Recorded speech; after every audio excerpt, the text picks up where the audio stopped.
देखिए, जब देश सीमा पर दुश्मनों से जूझ रहा होता है तब सबसे बड़ा खतरा तब पैदा होता है जब कोई अपना दुश्मन का औजार बनकर हमारी जड़ों को काटने लगता है। राजस्थान के जैसलमेर से गिरफ्तार पठान खान ऐसा ही एक नाम है जिसने चंद पैसों और भ्रमजाल में पड़कर अपनी मातृभूमि की पीठ पर छुरा घोंप दिया।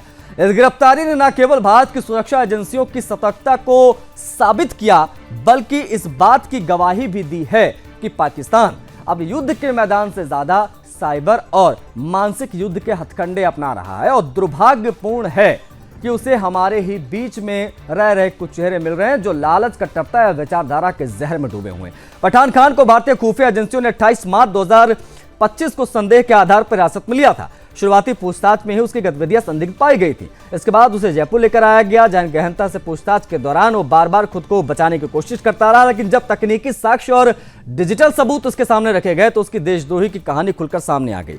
1 मई 2025 को आधिकारिक गोपनीयता अधिनियम 1923 की विभिन्न धाराओं के तहत उसे औपचारिक रूप से गिरफ्तार किया गया। यह सिर्फ एक गिरफ्तारी नहीं है बल्कि भारत की सुरक्षा पर मंडरा रहा छुपे हुए खतरे का सफाया भी था। जांच में सामने आया कि पठान खान आईएसआई से सोशल मीडिया के माध्यम से जुड़ा था। उसे आईएसआई की ओर से एक भारतीय सिम कार्ड उपलब्ध कराया गया जिससे वो सुरक्षा एजेंसियों को चकमा देकर भारत से सूचनाएं भेज पाए। सीमावर्ती क्षेत्रों की तस्वीरें हों या सेना के मूवमेंट हो या फिर कैंप लोकेशन और सुरक्षा बलों की तैनाती, हर एक जानकारी वो पहुंचा रहा था वीडियो और फोटोज के माध्यम से।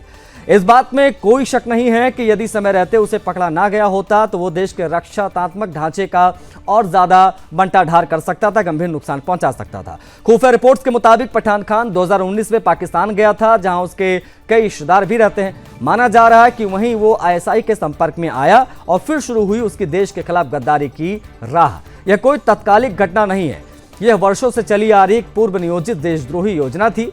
ये धीरे धीरे भारतीय एजेंसियों की नजरों से बचते हुए भारत की सुरक्षा से जुड़ी जानकारियां इकट्ठा करता रहा। ये कारण है कि जब उसके फोन और सोशल मीडिया की पड़ताल की गई तो उसमें कई संवेदनशील तस्वीरें और संदिग्ध संवाद मिले। अब सवाल बड़ा है कि क्या वह अकेला था? हर बार जब कोई जासूस पकड़ा जाता है तो सवाल यही उठता है कि क्या वह अकेला था। ऐसी गतिविधियां अकेले अंजाम देना दरअसल संभव नहीं होती हैं। एजेंसियां अब पठान खान के पूरे नेटवर्क की तलाश में जुट गई हैं। क्या और लोग इसमें और शामिल थे? क्या और लोग इसके संपर्क में थे? क्या स्थानीय स्तर पर भी किसी ने उसकी मदद की? क्या वो किसी कट्टरपंथी विचारधारा से जुड़ा था?